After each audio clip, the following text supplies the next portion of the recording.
আজকে আমার নবীর ইজ্জতের উপর আক্রমণ হয়, আজকে আমার নবীর চরিত্রের উপর আক্রমণ হয়, আজকে আমার নবীকে ব্যঙ্গ করে, কিন্তু মুসলমান প্রতিবাদ করবে দূরের কথা, নবীর প্রেম দেখাবে দূরের কথা, জবান খুলেই নবীর পক্ষে স্লোগান দেয় না। কথা বলেন ঠিক নেই?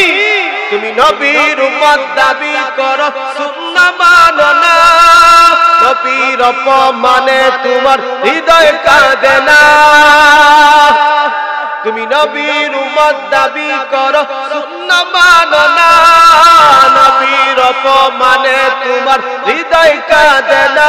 তুমি বিজাতীয় সংস্কৃতিতে সপেছো কোরআন, তুমি কেমন মুসলমান, তুমি কেমন মুসলমান, নামাজের সাথে নাই পরিচয়, মানো না কোরআন, তুমি কেমন মুসলমান। আছেন না নাই?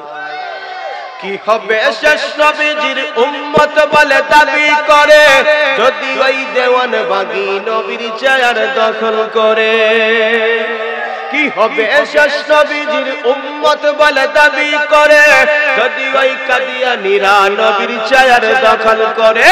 নবীজির জন্য যদি রক্তের বহে নদী, নবীজির জন্য যদি রক্তের বহে নদী, তবুও হটব না এই দাবি থেকে। আওয়াজ দেন, কথা বলেন ঠিক কিনা? আজকে আমার নবীর জন্য, কুরআনের জন্য, ইসলামের জন্য যদি নিজের রক্ত বিলাতে হয়, জীবন বিলাতে হয়, হে মুসলমান, কণ্ঠ ছেড়ে আমার আল্লাহকে দেখায় দাও। কথা বলেন ঠিক কিনা? নবীর মুআজ্জাজ মুকাররম উলামায়ে কেরাম, দিগার হযরত, মুরব্বিয়ানে আযম, সমবয়সী আমার যুবক ভাই, মাইকের আওয়াজ যত দূর গিয়ে পৌঁছতেছি, পর্দার আড়ালে শ্রবণরত অত্যন্ত শ্রদ্ধা মাহবুব মহান রব্বুল আলামিনের দরবারে অফুরন্ত নিয়ামতের শুকর আদায় করছি, যিনি আমাকে আপনাকে দয়া করে মায়া করে সোনালী সুন্দর এক পরিবেশে কোরআন এবং হাদিস থেকে কিছু কথা বলা এবং শোনার জন্য আল্লাহ তাআলা তৌফিক দান করেছেন। আমরা সকলেই অন্তরে অন্তঃস্থল থেকে কালিমাতুর শুকর আদায় করছি, আলহামদুলিল্লাহ। আমি আপনাদের সামনে পবিত্র কালামুল্লাহ শরীফের সূরা নিসার 58 নং আয়াতে কারিমা তেলাওয়াত করেছি। যদি মহান রব আমাকে আপনাকে তৌফিক দেন, তাহলে আলোচ্য আয়াতকে সামনে নিয়ে কিছু আলোচনা করার চেষ্টা করব। আল্লাহ পাক যেন আমাকে আপনাকে দুনিয়া এবং আখিরাতের সফলতা দান করেন, সকলে বলেন আমিন। যেই বিষয়টা নিয়ে আমরা আলোচনা করতে চাই, আজকে আমাদের মধ্যে সবচাইতে অবহেলা আমরা যেই কাজের মধ্যে করে থাকি, আর ওই কাজের দুর্বলতা হওয়ার কারণে সমাজে শান্তি একবারে বিনষ্ট হয়ে গেছে। আজকে আমাদের সমাজে আমানত বলতে কিছু নেই, সমাজে ন্যায় বিচার বলতে কিছু নেই। মুখ দেখে আমাদের সমাজে বিচার হয় কি হয় না? কথা বলেন। মুখ দেখে সমাজে বিচার হয়, যার কারণে সমাজে শান্তি আজকে নাই। শান্তির একটা সমাজ, শান্তির একটা পরিবার, শান্তির একটা রাষ্ট্র যদি বানাতে চাও, অবশ্যই এই সমাজকে কোরআন ভিত্তিক ন্যায় বিচার প্রতিষ্ঠা অবশ্যই করতে হবে। সমাজে যদি ন্যায় বিচার প্রতিষ্ঠিত না হয়, এই সমাজে শান্তির আশা করা যায়? এই জন্য আল্লাহ রাব্বুল আলামিন আমার তেলাওয়াতকৃত আয়াতে দুইটা বিষয় নির্দেশ দিয়েছি। কয়টা বিষয়? দুইটা বিষয় নির্দেশ দিয়েছি। একটা হলো আমানত, দ্বিতীয় হলো মানুষের মাঝে তোমরা যখন বিচার করবা তখন ইনসাফ ভিত্তিক বিচার করবে, সমাজে ন্যায় বিচার করবে। হাদিস শরীফের মধ্যে পাওয়া যায়, আলা কুল্লুকুম রাঈন ওয়া কুল্লুকুম মাসউলুন আন রাইয়াতিহি। সমাজের মধ্যে যারা অভিভাবক হবে, সমাজের মধ্যে যারা বিচারক হবে, সমাজের মধ্যে যারা রাখাল হবে, আল্লাহ রাসূল বলছেন তোমাদের প্রত্যেককে তোমাদের রাখালি সম্পর্কে জিজ্ঞাসা করা হবে। অর্থাৎ তোমরা যারা অভিভাবক আছো, ফ্যামিলির একজন গার্জিয়ান থাকে কি থাকে না? কথা বলতে হবে, থাকে না? ফ্যামিলির একজন গার্জিয়ান থাকে, সমাজের একজন গার্জিয়ান থাকে, গ্রামের একজন গার্জিয়ান থাকে, পুরা ইউনিয়নের একজন গার্জিয়ান থাকে। তো প্রত্যেককেই তার দায়িত্ব সম্পর্কে জিজ্ঞাসা করা হবে। সেই দিন শত শত হাজার হাজার মানুষ তার দায়িত্বে অবহেলা করার কারণে আল্লাহর আদালতে কাঠগড়ায় দাঁড়িয়ে যাবে। কথা বলি ঠিক না? এই জন্য আল্লাহ পাক রব্বুল আলামিন বলছেন সমাজ যদি সুন্দর করতে হয় যার কাছে যত পাওনা আছে দিয়ে দাও, আর ইনসাফ ভিত্তিক সমাজ পরিচালনা করো। আপনি 1450 বছর পূর্বের ইতিহাস একটু তাকায় দেখেন, আরবের মধ্যে শান্তি ছিল না, আরবের মধ্যে ইনসাফ ছিল না, ন্যায় বিচার ছিল না, মানুষের জান এবং মাল ইজ্জতের কোনো সম্মান ছিল না। কেন? তাদের মধ্যে ছিল না কোনো নবী, ছিল না কোনো কোরআন, যার কারণে সেই যুগকে আইয়ামে জাহেলিয়াতের যুগ বলা হয়। যখন নবীর আবির্ভাব হলেন, নবী যখন নবুয়ত প্রাপ্ত হলেন, নবুয়ত প্রাপ্ত করার পরে কোরআন দিয়ে ইনসাফ ভিত্তিক সমাজ যখন প্রতিষ্ঠিত করেছেন, তখন দুর্বলেরও অধিকার পরিপূর্ণতা পেয়েছে, পুরুষের অধিকার পূর্ণতা পেয়েছে, নারীদের অধিকার পূর্ণতা পেয়েছে, শ্রমিকের অধিকার পূর্ণতা পেয়েছে। একটা কথায় পুরা মক্কা মদিনায় ইনসাফ ভিত্তিক সমাজ প্রতিষ্ঠিত হওয়ার কারণে প্রত্যেকেই তার নিজ নিজ অধিকার পরিপূর্ণভাবে পেয়েছেন। কথা বলেন ঠিক না? এই জন্য আজকে আমরা কেন পরিবারের শান্তি নাই, সমাজের শান্তি নাই, হাটের শান্তি নাই? তার একটা কারণ, সেটা হচ্ছে আমরা সমাজ কোরআন এবং হাদিস দিয়ে ন্যায় বিচার আমরা করি না। বিচার হয় তবে মুখ দিকে বিচার হয়। কথা বলেন ঠিক না? লাঠি যেদিকে গরম, রায় দিক সেই দিকে যায়। কথা ঠিক নেই? টাকার বান্ডিল যেদিকে গরম, আপনার রায় সেদিকে চলে যায়। এখন অন্যায় করুক আর অপরাধ করুক। কথা বলেন ঠিক কিনা?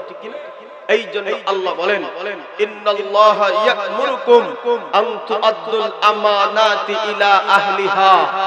প্রথম আল্লাহ নির্দেশ হলো, আল্লাহ বলে নিশ্চয়ই আল্লাহ তোমাদেরকে আদেশ করেছেন যার কাছে যেই পাওনা আছে তার কাছে তোমরা ফিরিয়ে দাও। 2 নম্বর আল্লাহ বলেন ওয়া ইযা হাকামতুম বাইনান নাস আন তাহকুমু বিল আদল। আল্লাহ বলেন আমি নির্দেশ দিয়েছি তোমাদেরকে যখন মানুষের মধ্যে ঝগড়া লাগবে, যখন মানুষের মধ্যে বিবাদ সৃষ্টি হবে, তখন তোমরা মানুষের মাঝে ন্যায় বিচার করো। সুবহানাল্লাহ বলতেন। এবার আসুন আমানত একটু বুঝি। আজকে সমাজের মধ্যে যেটা ঘাটতি সেটা হচ্ছে আমানত নাই। আগেকার যুগে মানুষ হাজি সাহেব খুঁজতো, ভালো মানুষ খুঁজতো, কুইজা সত্য হাজার হাজার টাকা দামি দামি জিনিস আমানত রাখতো কি রাখতো।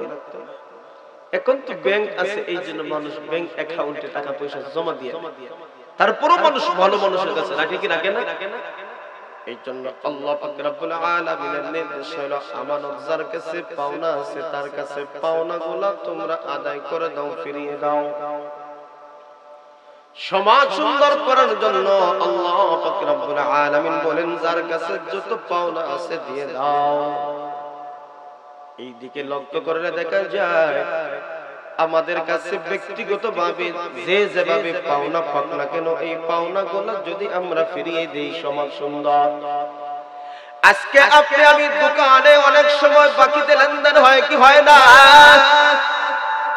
বাকিতে লেনদেন হয়, সঠিক সময় আদায় করলেই সমাধান। কথা বলেন ঠিক নেই? আপনারা অসময়ে দিচ্ছি দেব করলে একটা সময় ফিতনা ফাসাদ বাড়ে কি বাড়ে না? এই জন্য যার কাছে যেভাবে পাওনা হোক তোমরা আদায় করে দাও, তাইলে সমাজ সুন্দর। কথা বলেন ঠিক নেই? আজকে 1 টাকা 2 টাকা নিয়ে মানুষ ঝগড়া করে মারার পর্যন্ত হয় কি হয় না? 1 টাকা পাওনা 2 টাকা পাওনা, পত্রিকার মধ্যে অনেক সময় আসে 1 টাকা নিয়ে 5 টাকা নিয়ে 10 টাকা নিয়ে 2 গ্রামে ঝগড়া লেগে মার্ডার পর্যন্ত হয় কি হয় না? অর্থাৎ তার কাছে তুমি মাত্র 2 টাকার পাওনা, তুমি তার 2 টাকা পাওনা দিলে 5 টাকা পাওনা দিলে তাইলে সমাধান। কথা বল ঠিক নি? এই জন্য যার কাছে যত পাওনা আছে পাওনাগুলো যদি সমাজে দেওয়া হয় তাহলে সমাজে আর অশান্তি থাকবে না, সমাজে আর হিংসা থাকবে না, সমাজে আর ঝগড়া ফাসাদ থাকবে না। এই জন্য আল্লাহ রাব্বুল আলামিন বলেন যার কাছে যত পাওনা আছে আদায় করলেই শান্তি। কথা বলেন ঠিক নি? এই আয়াতের ছোট্ট একটা শানে নজুল আছে, চমৎকার একটা শানে নজুল। এই আয়াতগুলো যখন নাযিল হয়েছিল, কেন নাযিল হয়েছিল, কেন অবতীর্ণ হয়েছিল, তাকে শানে নজুল বলে। আল্লাহর নবী মায়ার নবী মক্কা থেকে মদিনায় হিজরত করে যাওয়ার পর একবার নবী আসছিলেন উমরা করার জন্য। সেই সময় মক্কার চাবি ছিল উসমান ইবনে তালহার কাছে। উসমান ইবনে তালহার কাছে যখন মক্কার চাবি, আল্লাহর নবী মায়ার নবী যখন উমরা করার জন্য আসছে, উসমান ইবনে তালহা উমরা করতে দিল না। উমরা করার পরে নবী বললেন কাবার ভিতরে হাতিমে কাবার ভিতরে 2টা রাকাত নামাজ পড়বে। কাবার ভিতরে ঢুকতে দিল না, সময় দিল না। নবী বড় কষ্ট পাইছে। ওই মুহূর্তে উসমান ইবনে তালহাকে বললেন, উসমান ইবনে তালহা বেশি দূর বাকি নাই, এই বাইতুল্লাহর চাবি আমার নবীর হাতে চলে আসবে। আমার নবীর কথা কি মিথ্যা হতে পারে? কথা বলে মিথ্যা হতে পারে? আল্লাহর নবী মায়ার নবী এই কথা বলে ভারাক্রান্ত মন নিয়ে যখন মদিনায় চলে যায়, মদিনাতে চলে যাওয়ার পর একে একে যত বিজয় ইসলামের সুশীতল ছায়ায় চলে আসে। মদিনা থেকে যত যুদ্ধ পরিচালনা আমার আপনার নবী করেছেন, সকল যুদ্ধে মুসলমানদের যখন বিজয়ী চলে আসছে, একটা পর্যায়ে দেখা যায় আল্লাহর নবী মায়ার নবী পদক্ষেপ নিলেন মক্কাতে আক্রমণ হবে। এবার নবী উদ্দেশ্য করলেন, অর্থাৎ আল্লাহর নবী মায়ার নবী উদ্দেশ্য হলে নিজের জন্মভূমিকে আবাদ করতে হবে, স্বাধীন করতে হবে, আল্লাহর দ্বীন সেখানে প্রতিষ্ঠিত করতে হবে।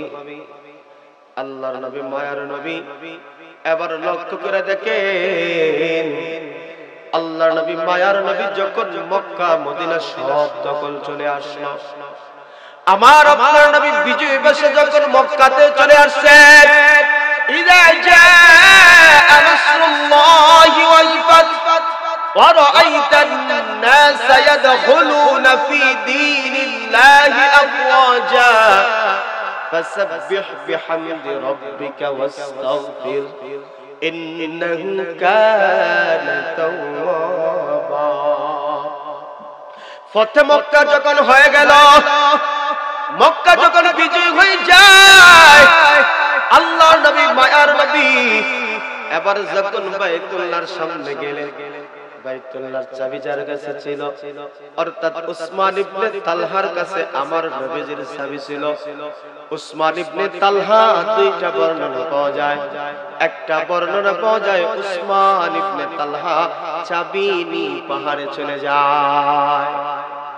আল্লাহর নবী সাহাবায়ে কেরামদেরকে ডাক দিয়ে বললেন, যাও উসমান ইবনে তালহার হাত থেকে চাবিটা কেড়ে নিয়ে আসো, কারণ আমি কিছুদিন আগে বাইতুল্লাহ তাওয়াফের জন্য এসেছিলাম, আমাকে মক্কার ভিতরে ঢুকতে দিল না। আজকে ফতে মক্কা যেহেতু হয়ে গেছে, চাবিটা আমার হাতে চলে আসবে। সাহাবীরা উসমান ইবনে তালহার হাত থেকে চাবিটা নিয়ে আসছেন। উসমান ইবনে তালহা ভারাক্রান্ত মন, একদিকে হইল চাবি গেল, অর্থাৎ সম্মান নষ্ট হইল। কথা বলেন ঠিক নি? বাইতুল্লাহর মুতল্লি ছিলেন। বাইতুল্লাহর মুতল্লি যেহেতু ছিলেন, এখন চাবি নাই, সমাজের মধ্যে একটা লাঞ্ছনাকর অবস্থা, কথা বলেন ঠিক কিনা? 2 নম্বর হলো নবী যে কষ্ট দেওয়া হয়েছিল, নবী যে কষ্ট পাইছে, এবার যদি নবী প্রতিশোধ নেয় অবস্থা কেমন হবে, কথা বলেন ঠিক কিনা? এবার আল্লাহ নবী মায়ার নবী উসমান ইবনে তালহার কাছ থেকে চাবিটা আনার পর উসমান ইবনে তালহা থর করে কাঁপতেছে, হায় কি থেকে কি না হয়ে যায় এখন নবী মুহাম্মদ আমার উপর কি না প্রতিশোধ নেয়। এবার নবী শুধু ডাকলেন উসমান ইবনে তালহা, এবার চাবিটা কার হাতে তুমি বলো? উসমান ইবনে তালহা বলল, মুহাম্মদ চাবিটা আপনার হাতে। সেই দিন আমাকে তুমি বাইতুল্লাহ ঢুকে নামাজ পড়তে দাও নাই, আজকে আমার হাতে চাবি। উসমান ইবনে তালহা ভয়ে তরতর করে কাঁপতেছে। আল্লাহ পাক রব্বুল আলামিন ওই মুহূর্তে কোরআনের আয়াত নাযিল করেছেন, বিসমিল্লাহির রহমানির রহিম,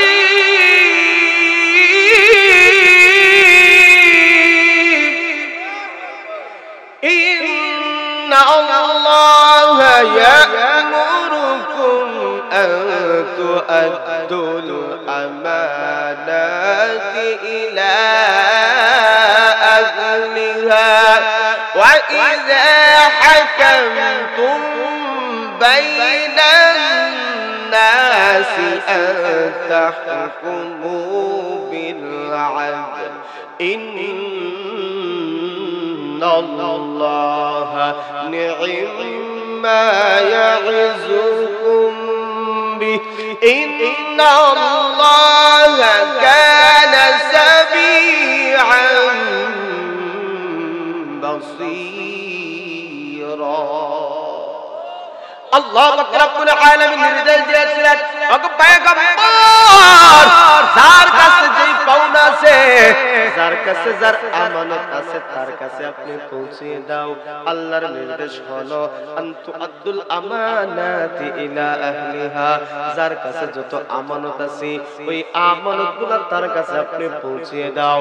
অর্থাৎ আল্লাহ বুঝাতে চাইলেন, পয়গম্বর ফতে মক্কা হয়ে গেছে, মক্কার চাবিকাঠি এবার আপনার হাতেও চলে আসছে। আমি আল্লাহ আপনাকে মর্যাদা তো দিয়েছি, সম্মান দিয়েছি, এবার আপনি যার কাছে যে পাওনাটা ছিল তার কাছে পৌঁছায় দাও। অর্থাৎ আল্লাহ তাআলা বুঝাইছে, উসমান ইবনে তালহা ছিল বাইতুল্লাহর মুতাওয়াল্লি, বাইতুল্লাহর চাবি বহনওয়ালা। উসমান ইবনে তালহার কাছে বাইতুল্লাহর চাবিটা আমি নির্দেশ দিলাম, দিয়ে দাও। আল্লাহর নবী মায়ার নবী উসমান ইবনে তালহাকে ডেকে বললেন, উসমান ইবনে তালহা, তুমি কি আমাকে ভয় পাও? তুমি কি আমাকে ভয় করো? তুমি কি চিন্তা করো তোমার চাবিটা আমি নিয়ে আসলাম এই জন্য তুমি কি চিন্তা করো? না না না, আমি নবী ইনসাফ করি, আমি নবী কারো উপর জুলুম করি না, অত্যাচার করি না, আমি ইনসাফ করার জন্য দুনিয়াতে আগমন করেছি। তোমার হাতে যেহেতু চাবিটা ছিল, আমার আল্লাহ নির্দেশ দিয়েছেন এই চাবিটা তোমাকে আবার পৌঁছিয়ে দিতে। আল্লাহর নবী মায়ার নবীর উত্তম আদর্শ থেকে উসমান ইবনে তালহা ডাকতে বলল, ইয়া রাসূলুল্লাহ, ওগো পয়গম্বর, আর দেরি করিও না, আর দেরি করিও না, হাত মোবারক বাড়ায়া দাও, আমি কালিমা পড়ে মুসলমান হয়ে যেতে চাই। ওয়া ইন্নাকা লাআলা খুলুকিন আযীম।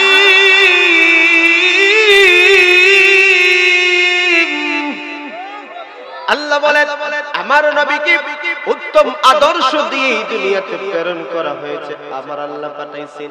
এই জন্য আল্লাহর নবীর শান উল্লেখ করেছেন, লাকাদ কানা লাকুম ফি রাসূলিল্লাহি উসওয়াতুন হাসানা লিমান কানা ইয়ারজুল্লাহা ওয়াল ইয়াউমাল আখিরা ওয়া যাকারাল্লাহা কাসীরা।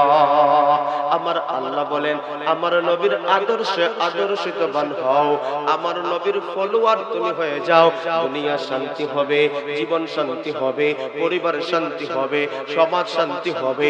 নবীর আদর্শ যদি সমাজে প্রতিষ্ঠিত হয়ে যায়, এই সমাজে ওই সমাজে অশান্তি থাকবে না। কথা বলেন ঠিক কিনা? এই জন্য আল্লাহ বলছেন আমি নবীকে নির্দেশ দিলাম যার কাছে যত আমানত আছে তার কাছে আমানতগুলো পৌঁছিয়ে দাও। নির্দেশ কার? কথা কোন না কেন? নির্দেশ কার? আল্লাহর নির্দেশ। এই জন্য আজকে এই হুকুমটা পুরো ব্যাপক উদ্দেশ্য একজনকে করে আল্লাহ হুকুম ব্যাপক করে দিয়েছেন। আমানত যার কাছে আছে তার কাছে তোমরা আমানতগুলো পৌঁছিয়ে দাও। আমানতের খেয়ানত আজকে আসেনি? কথা কোন না? আমানতের খেয়ানত হয় কি হয় না? এই জন্য রাসূল বলেন লা ঈমানা লিমান লা আমানাতা লাহু ওয়া লা দীনা লিমান লা ওয়া'দা লাহু। যার জীবনে আমানত নাই এবং যার জীবনে ওয়াদা নাই সে পরিপূর্ণ মুমিনই হতে পারে না। এই কথা কোন ঠিক নেই। আমানত কাকে? আপনি টাকা পয়সা আমরা মনে করি একটা আমানত, আমরা মনে করি টাকা পয়সা শুধু আমানত, কথাও আমানত। একজন মানুষ আপনার বন্ধু আপনাকে সিক্রেট একটা কথা বলছে, গোপন একটা কথা বলছে, কথা বলতে চাই আর ডানে তাকায় বামে তাকায়া বলতেছে, আপনার কাছে কথা বলতেছে, তাইলে বুঝতে হবে উনি ডানে বামে তাকায়া বুঝাতে চায় কেউ আসে কিনা, কেউ শুনে কিনা। কথাটা গুরুত্ব। কথা বলেন ঠিক না? আপনার কাছে গুরুত্বপূর্ণ কথা বলছে আর আপনি আরেক জায়গায় গিয়ে ঠাস করে প্লাস করে দিলেন, তখন কথার খেয়ানত হয় কি হয় নাই? কথা বলেন ঠিক নেই? আমানতের খেয়ানত হয় কি হয় নাই? এই জন্য রাসূল বলেন আয়াতুল মুনাফিকা সালাস, ইযা হাদাসা কাযাবা ওয়া ইযা ওয়া'আদা আখলাফা ওয়া ইযা তু'মিনা খানা। মুনাফিকের তিনটা আলামত রাসূল বলছেন, এর মধ্যে এক নম্বর হলো যখন কথা বলে মিথ্যা কথা বলে, যখন ওয়াদা করে ভঙ্গ করে, আমানত যখন রাখে খেয়ানত করে। এবার কথা এবং কাজে নবীজির হাদিস মিলিয়ে দেখেন মিছা কথা আজকে শেষ নেই। কথাগুলো ঠিক নেই। সমাজে এমন মানুষ হয় মিথ্যা কথা বলতে বলতে উনি চ্যাম্পিয়ন হয়ে যায়। কে? ও অমুক নি। ও তার কথা বিশ্বাস করার কোনো কারণই নাই, সারাটা জীবনে মিছা কথা আসেনি। আর যদি ওয়াদা করে, যদি কয় আমি আসরের পর লামাকাজি বাজারে আমি তোমার জন্য অপেক্ষা করছি, আইসো, আপনি গেছেন আগে, হে আইবো আসার পর আসেনি। ওয়াদা যেভাবেই হোক ওয়াদা রক্ষা করা অত্যন্ত জরুরি। কথা বলে ঠিক নেই? ওয়াদা রক্ষা করতে পারবো না আগে জানা। আমানত, সুবহানাল্লাহ, আমানত রাখলে নিজের টাকা মনে করে ভাঙবে। আজি সাহেবের কাছে 1 লক্ষ টাকা আমানত দিছে, আমানত রেখে গেছে বেচারা গরিব মানুষ, 1 লক্ষ টাকা আমানত দিছে আর নিজের মনে কইরা এরা চলছে বাংলা। কথা বলেন ঠিক নেই? গরিব মানুষ যখন বাচ্চার পুরীর বিয়া লাগাইছে, এখন টাকার জন্য গেছে, এখন 6 নয় বলে দিচ্ছি দেরাম আসেনি। কথা কোননি আসেনি?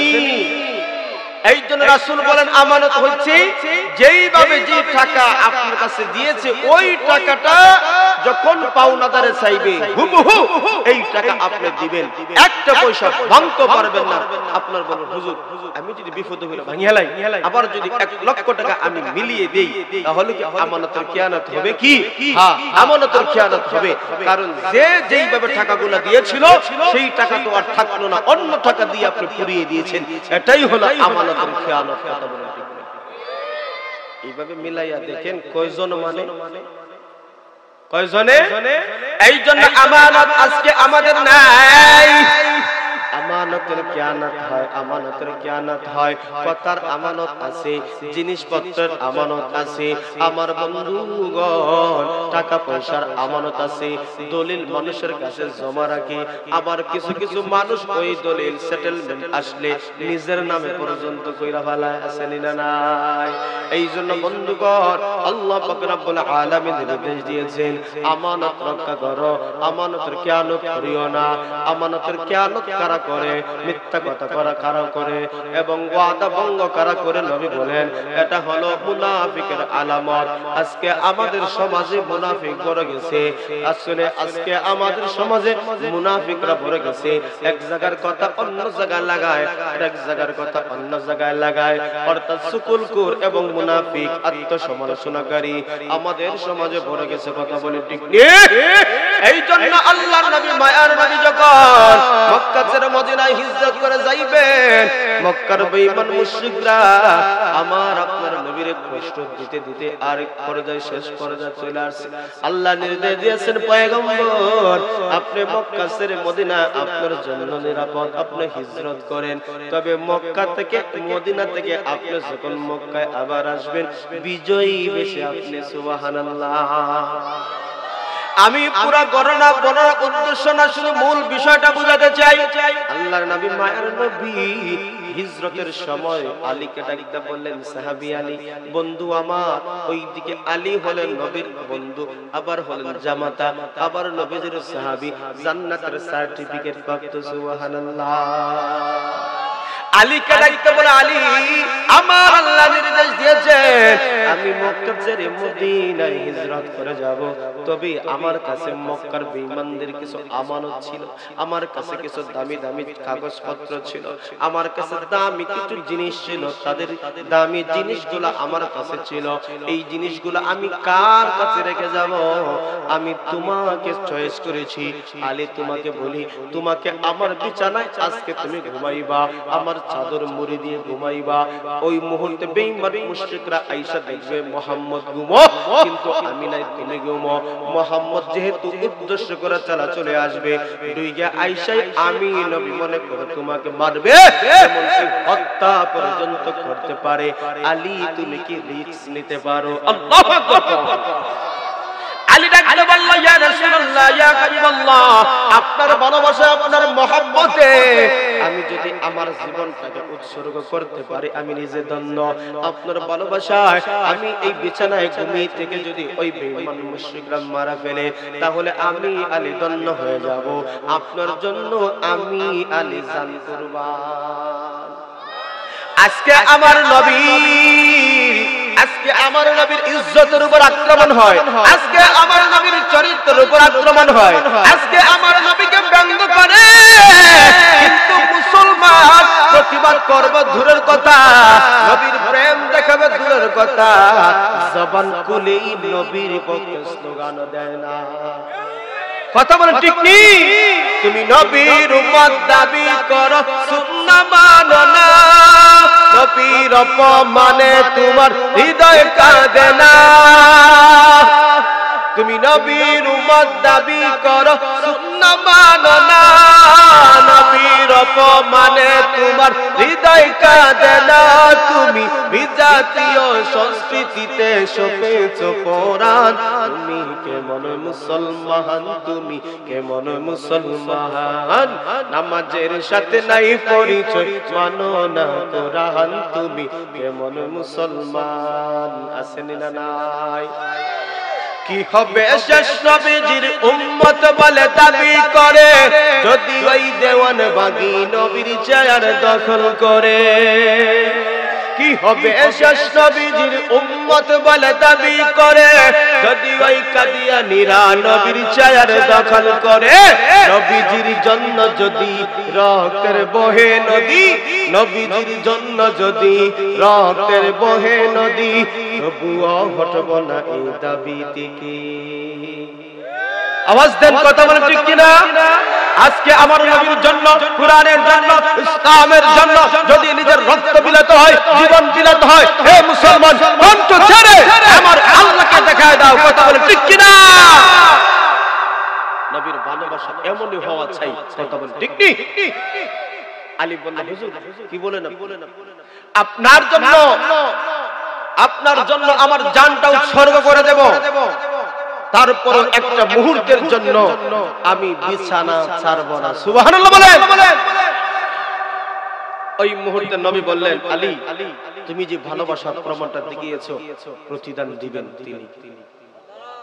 এবার নবী ডাকতে বলেন, আলী আরেকটা কথা বলতে চাই। গুরুত্বপূর্ণ একটি কথা, ও আলী, আমার কাছে মক্কার বড় বড় লিডারদের কিছু পাওনা ছিল, পাওনা। ওই পাওনাগুলা আমার কাছে তারা গচ্ছিত রেখেছি। এই আমানতগুলা আমি তোমার কাছে রেখে যেতে চাই, তোমার কাছে দিয়ে যেতে চাই।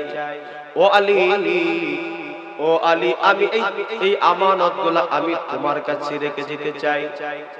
এবার আল্লাহর নবী মায়ার নবী ডাকতে বললেন, হে আলী, আমানতগুলা আমি তোমার কাছে রেখে যেতে চাই, তবে খবরদার খবরদার, তোমাকে আমি বলি, তোমাকে আমি বলি, তোমার আল্লাহ ওয়াদা লাহু, যার আমানত নাই, যার আমানত নাই, ঈমান নাই, যার ওয়াদা নাই, তার দিন নাই। কথা বলেন ঠিক নেই?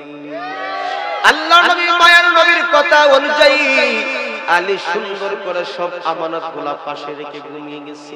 এবার মেহমান মুশরিকরা ঘরের ভিতরে ঢুকছে। আয়েশা বলতেছে, এই তো মুহাম্মদ ঘুমো, আজকে একবারে শেষ করে দিব। কিছু লিডার বলল, এই যুবক থাম, কাপুরুষতা করিও না, পিছনে মারা কাপুরুষতা। কথা বলেন ঠিক বলেন? মারলে সামনে সামনে আসেনি আমাদের সমাজে, পিছনে মাইরা যায়। কথা বলেন ঠিক নেই? এবার তারা বলল, তাকে ঘুম থেকে জাগ্রত করে তারপরে মারো। চাদর যখন উড়াইলো, চাকরটা তুলতে দেখা যায় আমার নবীর পরিবর্তে আলী শুয়ে আছেন। সুবহানাল্লাহ। হে আলী, মুহাম্মদ কোথায়? এবার আলী ডাকতে বললি, আমি তো জানি না নবী কোথায়, আমি বলবো কেমনে? আমাকে বলছেন নবী এখানে ঘুমানোর জন্য, আমি ঘুমাইলাম। এবার তারা বলল, বুঝেছি মুহাম্মদ পালিয়ে গেছে। নাউজুবিল্লাহ বলতেন। মুহাম্মদকে প্রস্তাব দিয়েছিলাম, যদি তোমার টাকার লোভ হয়, যদি তোমার টাকার দরকার হয়, মক্কাতে সবচাইতে বড় লোক বানায় দিব। যদি তোমার সুন্দর নারীর দরকার হয়, মক্কাতে সবচাইতে সুন্দর মেয়ে তোমার কাছে বিবাহ দিয়ে দিব।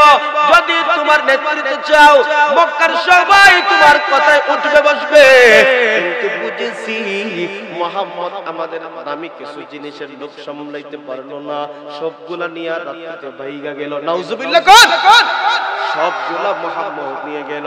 এবার আলী ডাকতে বলল, খবরদার খবরদার, আমার নবীর শানে তুমি বেয়াদবি করবা, একটা কোসার দিব না। তোমরা কি মনে করো আমার নবীর সামান্য জিনিসগুলা নিয়ে পলায়ন করবেন? আমার আল্লাহ নির্দেশে হিজরত করলেন। আর বেঈমান মুশরিক তোমাদের যে কিছু পাওনা ছিল, এই পাওনাগুলা আমি আলীর কাছে জমা দিয়ে গেছি। এবার সকলে আমানত বুঝে পেয়েছে। এই কথাটা আমি আপনাদেরকে বোঝাতে চেষ্টা করেছি। সেটা হলো নিজের জীবনের বিনিময়ে আমার আলী আল্লাহর নবীর মায়ের নবীর আমানতগুলো রক্ষা করেছেন। এই জন্য আমানত হলো সবচেয়ে দামি, আমানত হলো সবচেয়ে গুরুত্বপূর্ণ একটা ইবাদত। আমানতের খেয়ানত করলে আমার বন্ধুগণ ঈমান থাকবে না, ওয়াদা ভঙ্গ করলে দ্বীনদারি থাকবে না, অর্থাৎ পরিপূর্ণ মুমিন মুসলমান হইবা না। এই জন্য আল্লাহর নবী মায়ার নবী বলেন, হে আমার উম্মতের দল, তোমরা কথা বলবা, সত্য কথা বলো, মিথ্যা কথা কখনো বলিও না, আমানতের খেয়ানত করিও না, ওয়াদা ভঙ্গ করিও না। এই জন্য আল্লাহ পাক রব্বুল আলামিন বলেন, ইন্নাল্লাহা ইয়া'মুরুকুম আন তু'আদ্দুল আমানাতি ইলা আহলিহা। আল্লাহ পাক রব্বুল আলামিন বলে, আমি তোমাদেরকে নির্দেশ দিলাম, তোমরা যার যেই কাছে আমানত আছে তার কাছে তোমরা পৌঁছায়া দাও। তো আমানত আমাদের সমাজে যারাই রাখে, রক্ষা করার দরকার আসেনি?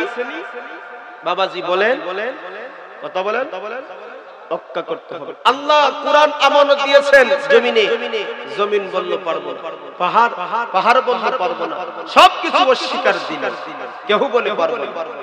ইন্না আরাদনাল আমানাতা আলাস সামাওয়াতি ওয়াল আরদ ওয়াল জিবালি ফাআবাইনা আন ইয়াহমিলনাহা ওয়া আশফাকনা মিনহা ওয়া হামালাহাল ইনসান ইন্নাহু কানা যালুমান জাহুলা। আল্লাহ কুরআন আমানত জমিনকে দিতে চাইলেন, জমিন অস্বীকার করলো। পাহাড়কে বললেন, পাহাড় অস্বীকার করলো। আমার বন্ধুগণ সবাই অস্বীকার করে, কিন্তু মানুষকে যখন আল্লাহ বললেন তোমাদের কাছে আমার কুরআন আমানত দিতে চাই, মানুষ বলল, আল্লাহ যেহেতু আপনি আমাদেরকে চয়েস করেছেন, আমরা বললাম দেন, আমরা গ্রহণ করলাম। ওয়া হামালাহাল ইনসান, মানুষ কথা গ্রহণ করে নিয়েছে। ওয়া হামালাহাল ইনসান ইন্নাহু কানা যালুমান জাহুলা, অথচ মানুষরাই হলো দুর্বল। কথা বলেন ঠিক নেই? যেই মানুষ আল্লাহর আমানতগুলো রক্ষা করেছে, এই জন্য কুরআন আমানত রক্ষা করার কারণে মানুষের মর্যাদা বেড়ে গেছে। কথা বলে ঠিক নেই? এবার প্রশ্ন হলো, আল্লাহ পাহাড়কে বললেন, জমিনকে বললেন, সব কিছুকে অস্বীকার করলো।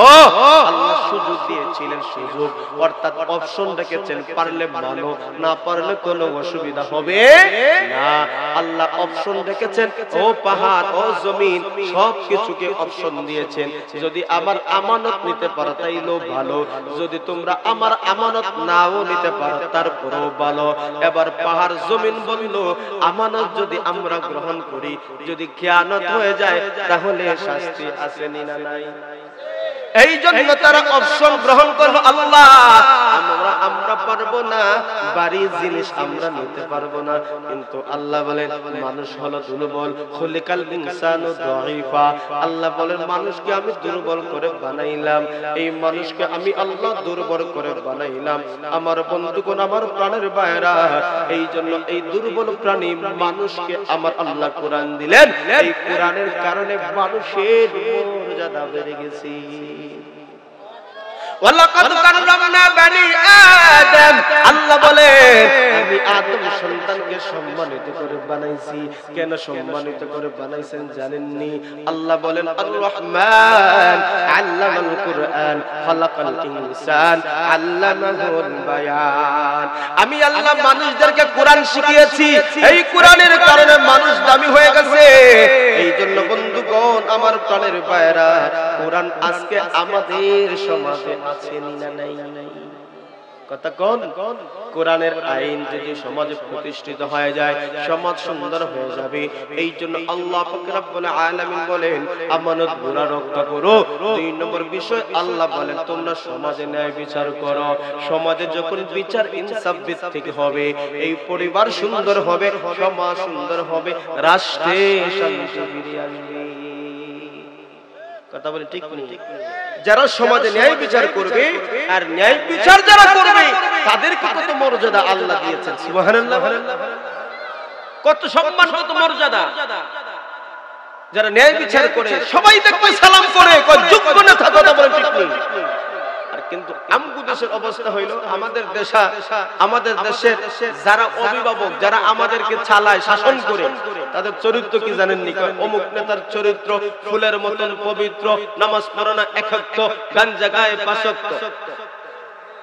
কথা বলে ঠিক নেই? এই হলো তাদের। অথচ যারা সমাজে ন্যায় বিচার করবে, যারা ন্যায় বিচার হবে, আল্লাহ রাসূল বলেন কিয়ামতের কঠিন ময়দানে আরশে আজিমের ছায়া ছাড়া কোনো ছায়া থাকবে না সেই দিন। সমাজে যারা ন্যায় বিচার করবে, আল্লাহ পাক রব্বুল আলামিন সেই দিন বান্দা বান্দীদেরকে আমার আল্লাহ আরশে আজিমের ছায়ায় স্থান দান করবে। এই জায়গায় স্থান পাইতে হলে দুনিয়াতে কিছু কষ্ট করা লাগবে। ডানে আইবে টাকা, বামে আইব টাকা, টেবিলের উপরে দিয়ে আইব, নিচে দিয়ে আইব। কত কই না চলে না? আর কয়েক মিনিট এবার বাইতান। কথা বলি ঠিক নেই? ডানেও আসে, বামেও আসে, টেবিলের উপরে দিয়েও আসে, নিচে দিয়েও আসে। এদিকে যদি লুপ কইরা ফেলো তাইলে অমূল্য ধন আরশে আজিমের ছায়া মিস হয়ে যাবে। কথা কই না রে? এই জন্য সমাজে ইনসাফ প্রতিষ্ঠার জন্য ন্যায় বিচার দরকার আছে না নাই? সমাজে ন্যায় বিচার ছিল সাহাবায়ে কেরামের যুগে, সমাজের ইনসাফ ছিল নবীজির যুগে। কথা বলেন ঠিক নেই? আর বিশেষ করে যত অপরাধ, যত সংগঠন হয়, ন্যায় বিচার না থাকার কারণে, বর্ণনা কি করব, কিভাবে আপনারা বুঝাইলে বুঝবেন, সকলেই বুঝেন। আমার বন্ধুগণ, আমার প্রাণের ভাইরা, একজন নারী চুরি করছে, ইসলামের বিধান হইল চুরি করলে হাত কাটা। কথা বলেন ঠিক নেই? নবীর কাছে আয়েশা বলল অমুক গোষ্ঠীর মেয়ে চুরি করছে। সাহাবায়ে কেরাম বললেন পয়গম্বর, অমুক গোষ্ঠী বড় বড় লোক এবং সম্মানী সম্ভ্রান্ত, একজন সাহাবী তাদের আত্মীয় হিসাবে তারা বুঝাইলো, নবীর একটু বুঝাও, যদি আমাদের বংশের মেয়ের হাত কাটা যায় তাহলে আমাদের ইজ্জত শেষ। কথা বলেন ঠিক নি? সাহাবী কেমনে নবীকে বলবো, এই পরামর্শ কেমনে নবীরে দিবে? কিন্তু নবী তো মানবে না, হিতে বিপরীত হতেও পারে। কথা বলেন ঠিক? এবার সাহাবী ভয় ভয় নবীকে শুধুমাত্র ইঙ্গিত দিল, ইয়া রাসূলুল্লাহ, ইয়া হাবিবাল্লাহ, অমুক বংশটা ভালো, সম্ভ্রান্ত ফ্যামিলি মেয়ে, শুধুমাত্র এতটুকু বুঝাইছেন, সুপারিশ করছেন। নবীজির এত সুন্দর চেহারা মুহূর্তের মধ্যে লাল হয়ে গেছে। আমার নবী বললেন, শুনো শুনো শুনো, আমার মেয়ে ফাতেমা যদি চুরিও করে, আমি নবী সর্বপ্রথম আমার মেয়ের হাত কাটবো। হ্যাঁ সাহাবীরা, তোমরা কি জানো না, বনি ইসরাইলের বিচারক যারা ছিল, বনি ইসরাইলের বিচারক যারা ছিল, তারা তাওরাত কিতাবে পরিবর্তন করে নিজের স্বার্থে ব্যবহার করেছে, অর্থাৎ অন্যায়কে ন্যায় বানাইছে, ন্যায়কে অন্যায় বানাইছে। এই জন্য তাদের উপর এত জুলুম, অত্যাচার, শাস্তি এসেছে। আমার সমাজে যদি ন্যায় ইনসাফ এইভাবে বদল হয়, এই সমাজ শান্ত হবে না।